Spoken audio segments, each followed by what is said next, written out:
Suivez Habitat à la Une avec Lafarge Holcim Côte d'Ivoire.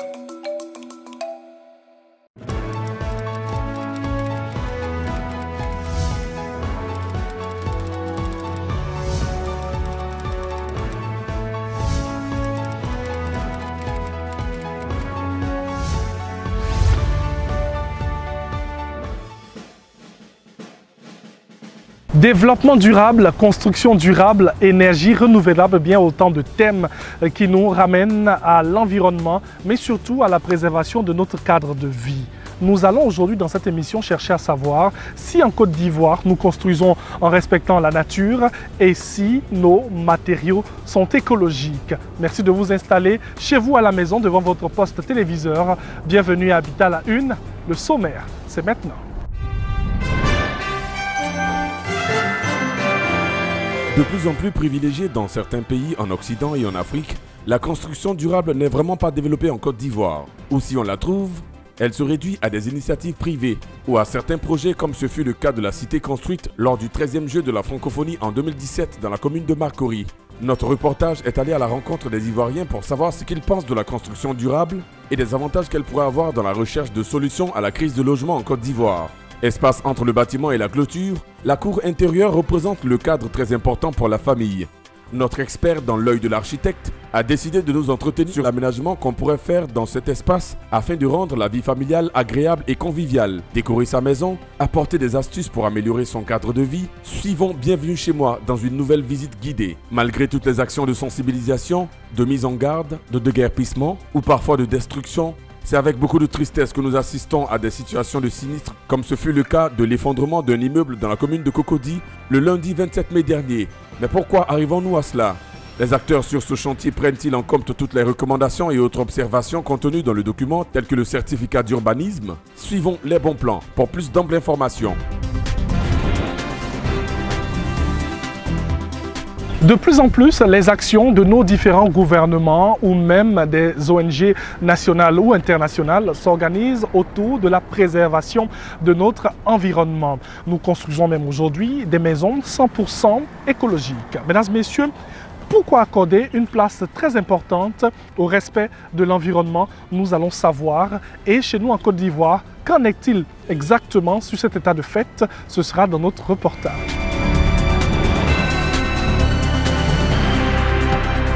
Une construction durable, c'est une construction qui respecte les normes de construction et qui est faite avec de bons matériaux et qui est durable dans le temps.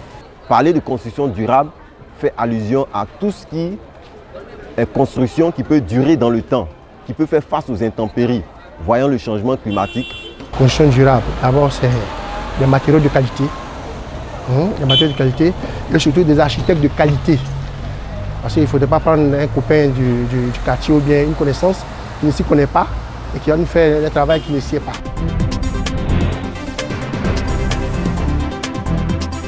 Notion apparue à la fin de la première moitié du XXe siècle, l'éco-construction ou la construction durable peut s'entendre comme la démarche intégrant le bâti dans un milieu naturel en utilisant des ressources pour transformer, locales et saines.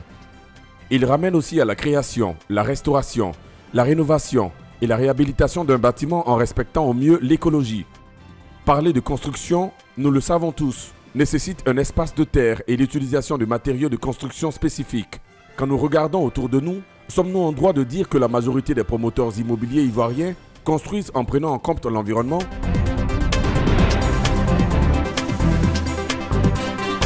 Non et oui en même temps, parce qu'il y a certains qui prennent certaines dispositions quand même, par contre d'autres s'en foutent. Dès l'instant qu'ils arrivent à avoir un site, ils ne font pas une étude de sol pour savoir réellement si ce sol-là est vraiment un sol là où il faut construire telle ou telle chose. Pas du tout, parce que nous voyons, lorsque c'est la saison pluvieuse, il y a des écoulements de terrain. Et malheureusement, cela engendre des catastrophes. Je vais parler même de décès aussi. Nous voyons des maisons qui se trouvent presque partout à Abidjan. Donc, ces promoteurs-là devraient faire attention de pouvoir veiller à toutes ces conditions-là pour pouvoir construire. Quand ils construisent, les maisons ne sont pas solides, ça ne dure pas dans le temps.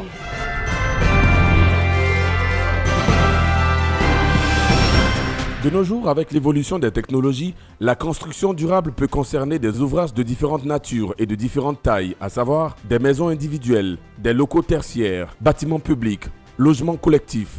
À ce sujet, la Côte d'Ivoire a initié pour rappel un vaste programme de construction de logements économiques et sociaux, mais pour l'essentiel, construits avec des matériaux traditionnels.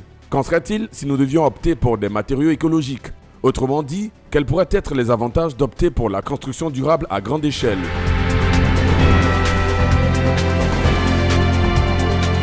Les avantages à opter pour la construction durable sont d'abord, premièrement, on a la sécurité des propriétaires, c'est-à-dire ceux qui vont y loger. Voilà. Parce que c'est compte tenu de la garantie de toutes les conditions qui ont été prises comme mesure afin de la construction de cette maison-là. Ainsi, on va éviter des catastrophes lorsqu'il y aura peut-être la saison pluvieuse qui va venir. Voilà, donc je pense que c'est un avantage vraiment qu'on peut en tirer. Disons que vu le changement climatique aujourd'hui, nous voyons qu'en saison des pluies surtout, il y a beaucoup d'effondrements de maisons. Donc, opter pour une construction durable, c'est opter pour la sauvegarde de la vie. Mais beaucoup d'avantages. Hein? On va éviter les accidents qu'on connaît là. Hein? On peut supposer que ces derniers temps-là, les maisons sont effondrées à Hongrie par exemple. Si c'était en plein travaux, hein, ce serait des morts. Plus ta construction dure, plus tu en bénéficies. Mais tu construis, ça tombe. Tu vas encore dépenser. Pourquoi? Parce que tu ne voulais pas dépenser plus. En Côte d'Ivoire, on dit quoi? Moins cher devient cher.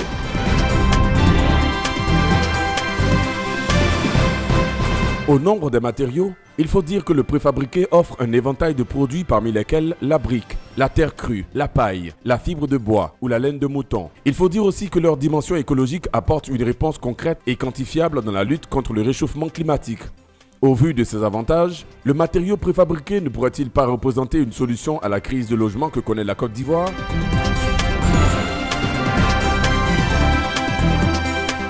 Oui, le préfabriqué peut représenter une solution à la crise du logement en Côte d'Ivoire. Ça va permettre de loger plus d'Ivoiriens. Et je pense que ces préfabriqués sont à moins de coût et écologiques. Mais ce n'est pas la seule solution. Il faut encore adjoindre d'autres solutions pour pouvoir mieux loger les Ivoiriens. Selon moi, le préfabriqué ne pourra pas résoudre le problème de logement. On peut se faire un préfabriqué dans un temps précis, c'est-à-dire dans un temps limite. Peut-être on se met dans un préfabriqué pour un moment et après s'offrir un autre local, une autre maison. Oui, je pense. À l'exemple qu'on a fait à l'INGS, je pense que ce serait l'idéal. Ce serait l'idéal. Hein? Là, on éviterait beaucoup ces accidents qui se répètent très souvent. Oui, puisque dans les pays développés, on voit ces choses. Et une fois, je suis allé rencontrer un Chinois. J'ai vu dans ses locaux, tout était des maisons préfabriquées. Tout était son bureau, sa maison, tout est préfabriqué. Je crois que ça peut régler parce que dans les pays développés, c'est des choses qu'on voit. Ce n'est pas nouveau. Si là-bas, il n'y a pas de problème, c'est qu'ici aussi, il n'y aura pas de problème. Ça peut résoudre le problème d'une certaine manière. Parce qu'il y a des pays développés qui utilisent ce matériel-là. Par exemple, l'Allemagne, où on construit avec du préfabriqué.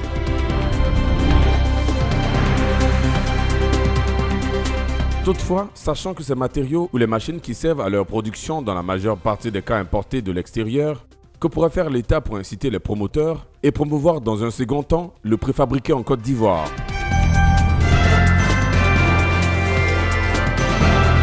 Peut-être d'abord leur faire une formation. Là, envisager pour faire une formation pour qu'ils s'y connaissent. Et puis ensuite, alléger un peu le coût, peut-être. Je ne sais pas si c'est le coût des matériaux qui font que les gens veulent gagner dessus et ils ne mettent pas vraiment, comment on peut même, tous les moyens qu'il faut. Peut-être. L'État doit suivre tous les travaux, tous travaux, dès l'étude du sol jusqu'à la finition. Si nous-mêmes, on n'a pas vraiment la mentalité de pouvoir véritablement opter pour la construction durable, même si l'État fait son effort, je crois que ces choses-là ne vont pas marcher. Faire la promotion de ces matériaux-là, faire la promotion et que les promoteurs aient une connaissance de ça là pour pouvoir faire la promotion. Si c'est des choses qui sont durables, pour les promotions qui sont durables, donc il faut faire la promotion. Je pense que ce serait l'idéal. Étape très importante dans la construction d'une maison, l'aménagement de la cour intérieure qui requiert une attention particulière. Cet aménagement peut se faire à partir d'éléments fabriqués ou même naturels. Sachons tout dans l'œil de l'architecte.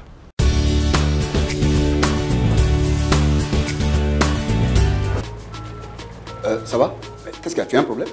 Je dois aller chercher du ciment pour mon chantier là, mais c'est compliqué. Qu'est-ce qui est compliqué? Trouver un camion, aller à l'usine, attendre là-bas jusqu'à... Toi, tu aimes te fatiguer quoi. Tu ne connais pas les magasins Binastor? Il y en a partout, même à notre Carrefour ici. Binastor? Ah, le magasin jaune-bleu là. Voilà, ils ont toujours du ciment bélier et ils peuvent même te livrer. Je vais aller là-bas au lieu de me fatiguer. C'est tout. Binastor, le ciment bélier n'a jamais été aussi proche de vous. Que devons-nous entendre par cour intérieure? Par cour intérieure, on doit entendre l'espace qui est situé entre la limite séparative d'un bâtiment et le bâtiment lui-même, en avant comme en arrière. C'est-à-dire qu'on peut avoir une cour intérieure en avant et puis une cour intérieure à l'arrière, si le bâtiment est disposé en tant que tel. Mais quand on parle généralement de cour intérieure, on a un espace qui est un peu grand. Le simple recul d'1,50 m, de 2 mètres ne fait pas une cour intérieure. Ce qui fait une cour intérieure, c'est beaucoup plus 4-5 mètres à l'arrière ou en avant du bâtiment par rapport à la limite séparative. Quels sont les différents types d'aménagements que nous pouvons faire dans une cour intérieure? Dans une cour intérieure, il y a beaucoup d'aménagements qu'on peut faire. À ce niveau, tout dépend du standing.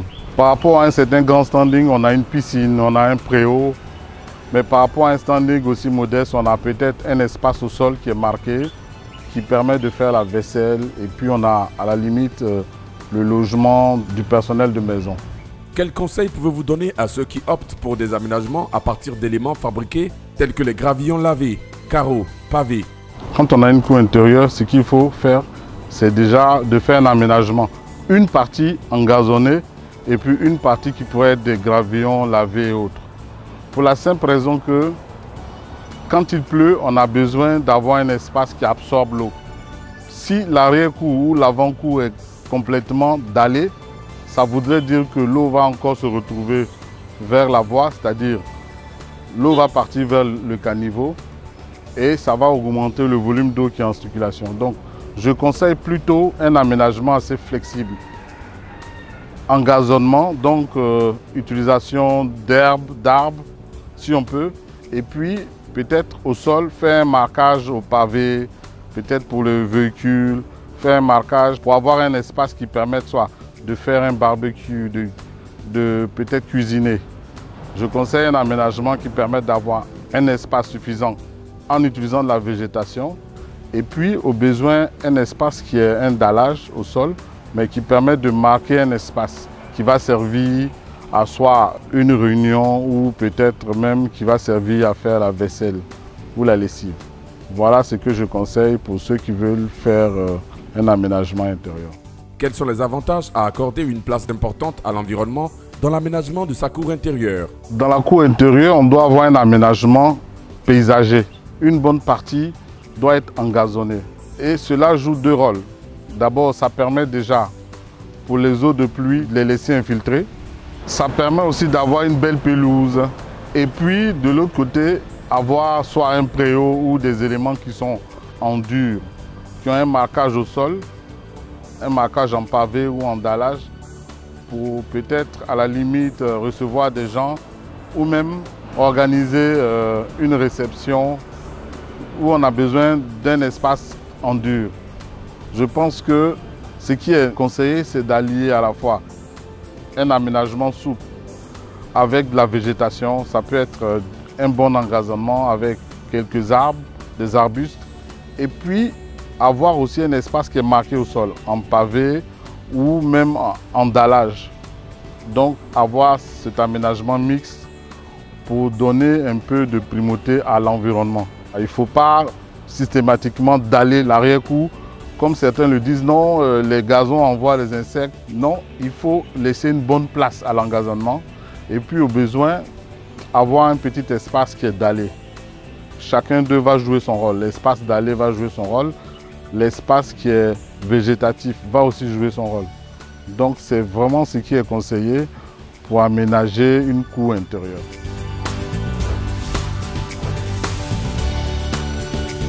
Et c'est l'heure pour nous de faire un petit récap dans ce numéro de Habitat à la Une et savoir ce que nous avons vu depuis le début de cette émission. Il faut le savoir aussi, mesdames et messieurs, il est plus qu'important pour la Côte d'Ivoire de prendre en compte et de considérer la dimension écologique lorsqu'on parle de construction. Et c'était dans notre reportage qui nous l'a bien montré. Et dans l'œil de l'architecte, notre expert nous a encore parlé aujourd'hui de l'aménagement de la cour intérieure chez nous à la maison. Nous marquons une pause, nous nous retrouvons dans quelques minutes.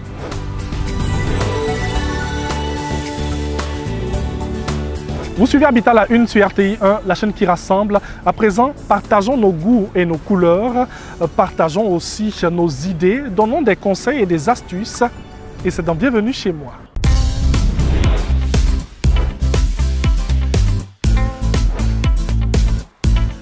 Bienvenue chez moi, je m'appelle Akaflor. Je suis très heureuse de vous recevoir chez moi.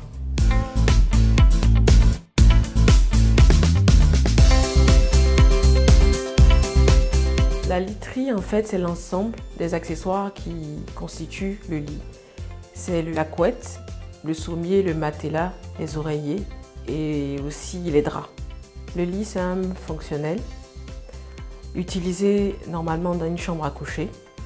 On le place normalement accompagné de 2 tables de chevet ou une seule table de chevet. Tout dépend de l'espace approprié pour cela. Il peut être utilisé en rotin, en bois massif, en lamellé collé, en fer forgé. Et pour certaines cultures, comme la culture japonaise, certaines personnes utilisent le lit futon.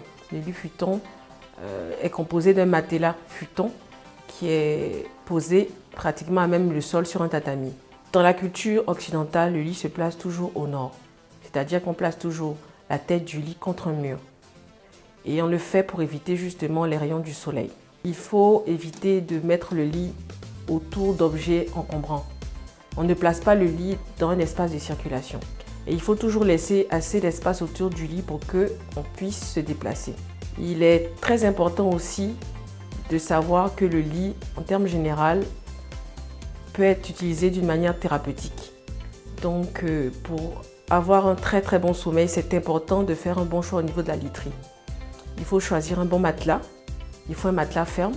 Vous pouvez utiliser un matelas à ressort ou un matelas en latex ou un matelas en mousse. Tout dépend forcément de votre morphologie, de votre taille, de votre poids.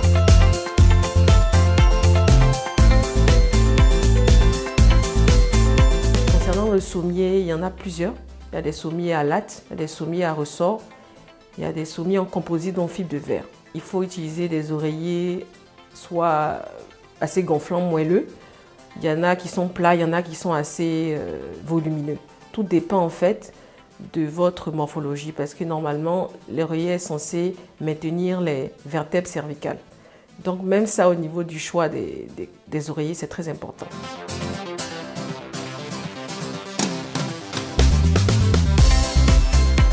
Concernant les draps, de plus en plus, les draps ne sont plus trop utilisés. Les gens utilisent maintenant plus les couettes. La couette, on peut l'utiliser légère ou assez épaisse. Tout dépend de la température ambiante de la chambre.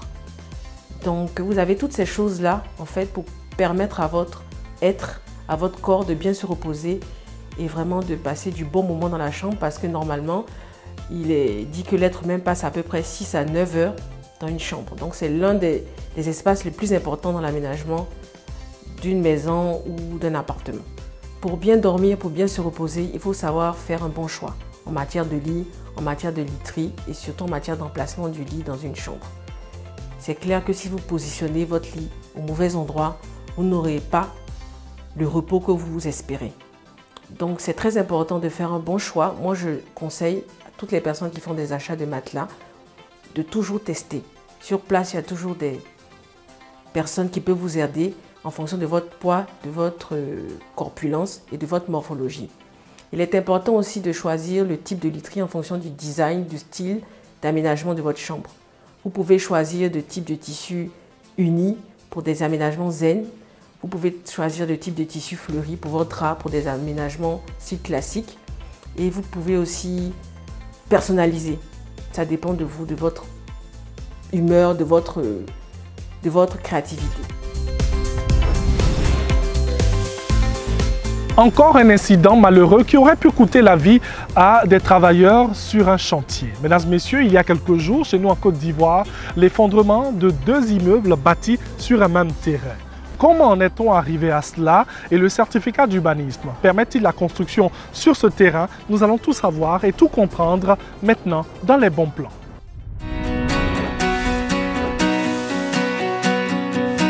Qu'est-ce qu'un certificat d'urbanisme? Le certificat d'urbanisme est un document administratif qui a été institué par le décret de novembre 1977, appuyé par l'arrêté d'octobre 83.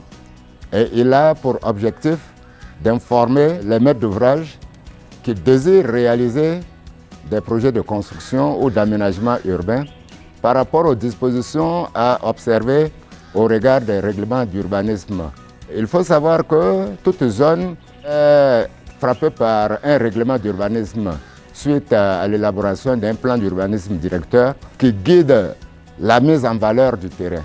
Et c'est donc à cet effet qu'on vous délivre le certificat d'urbanisme pour vous donner les dispositions à observer. Il ne faut pas confondre avec le permis de construire. Le certificat d'urbanisme n'est pas obligatoire, mais il est recommandé. Combien de types existent-ils?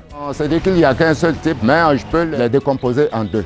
Il y a le certificat d'urbanisme relatif à la construction et le certificat d'urbanisme relatif à l'aménagement urbain, c'est-à-dire les opérations immobilières, les lotissements. Avant donc de construire une maison, de quelque caractère que ce soit, vous devez avoir un certificat d'urbanisme qui va vous donner les précisions sur la réglementation qui frappe le terrain sur lequel vous devez bâtir. Et le certificat d'urbanisme, dans les deux cas, vous recommande les techniciens à consulter pour constituer le dossier, notamment les architectes, les géomètres, les urbanistes et les ingénieurs de réseau. Quelle est généralement la démarche à entreprendre en vue d'obtenir un certificat d'urbanisme? C'est un simple courrier qu'on adresse au directeur de l'urbanisme pour préciser le type d'ouvrage que vous voulez réaliser. Et en fonction donc de ce type d'ouvrage que vous voulez réaliser, il vous donne un certificat d'urbanisme qui ressort les servitudes à observer ou les dispositions techniques à entreprendre pour constituer le dossier. Au bout d'une semaine ou plus tard, vous avez votre certificat d'urbanisme. Sinon, je peux même dire en 3 jours, on vous délivre le certificat d'urbanisme. Comment pouvez-vous expliquer l'effondrement de l'immeuble en construction qui vient de se produire? À notre niveau, nous nous posons une série de questions, à savoir, a-t-il eu le permis de construire? A-t-il exécuté son ouvrage conformément au permis de construire? Est-ce que la constitution du permis de construire, s'il l'a, effectivement, est-ce que cette constitution s'est faite de manière réglementaire? Quand je regarde la topographie du site et l'importance des ouvrages qui viennent de s'écrouler, est-ce qu'il a eu une étude de LBTP pour le sondage du sous-sol? Est-ce que les prestataires, c'est-à-dire les entreprises qu'il avait consultées, étaient qualifiés pour la réalisation de l'ouvrage? Est-ce qu'il avait un service, sinon une entreprise de contrôle des travaux? C'est une série de questions actuellement qu'on se pose. Et je crois qu'une enquête régulièrement menée par la tutelle pourra nous situer. Que doit faire l'État pour éviter de telles situations? Pour éviter ce genre de situation, il faut être beaucoup plus rigoureux. Il faut appliquer la loi. En matière d'aménagement urbain, nous avons une pléiade de textes de loi et de décrets. Mais malheureusement, on a du mal à les appliquer. De manière volontaire ou involontaire, nous ne les appliquons pas. Et l'État doit être beaucoup plus regardant. Surtout que ces dernières années, nous avons subi beaucoup de dégâts dans la ville, surtout à Abidjan. Il faut être très regardant. Il faut renforcer les antennes du permis de construire. Il faut les équiper. Il faut une réelle collaboration entre les services des communes et les services de l'État, ainsi que le district. Il faut une réelle collaboration pour mettre en place une stratégie de communication et de travail en commun. Quels conseils pouvez-vous donner aux maîtres d'ouvrage afin d'éviter ces cas de situation? Aux propriétaires d'ouvrage, rien ne sert de vouloir penser qu'on gagne en contournant la réglementation. Bien au contraire, quand vous suivez les différentes étapes réglementaires, vous finissez par économiser et vous êtes sécurisé en plus. Il faut éviter de vouloir trop gagner et ne travailler qu'avec ceux-là qui ne sont pas du métier. Il faut éviter le tâcheronnage, de prendre des gens qui ne sont pas qualifiés, qui vous bousillent des bâtiments. Et à la rigueur, ne pensez pas à votre gain, mais pensez à la population qui viendra habiter. Et essayez de respecter les textes de loi. La loi, elle est faite pour tout le monde. Ce n'est pas pour punir les gens, mais c'est pour guider les uns et les autres, pour le bonheur de chacun.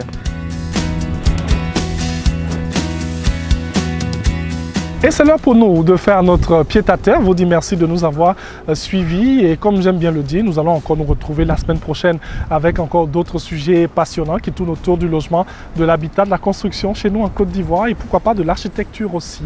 Mesdames, Messieurs, merci à tous et à toutes. Et n'oubliez jamais, tous ensemble, pour un habitat meilleur. Habitat à la une vous a été présenté par Lafarge-Holcim Côte d'Ivoire. Pour toutes vos suggestions et participations à l'émission, contactez-nous à l'adresse email suivante habitat@rti.ci ou via notre page Facebook www.facebook.com/habitat à la une/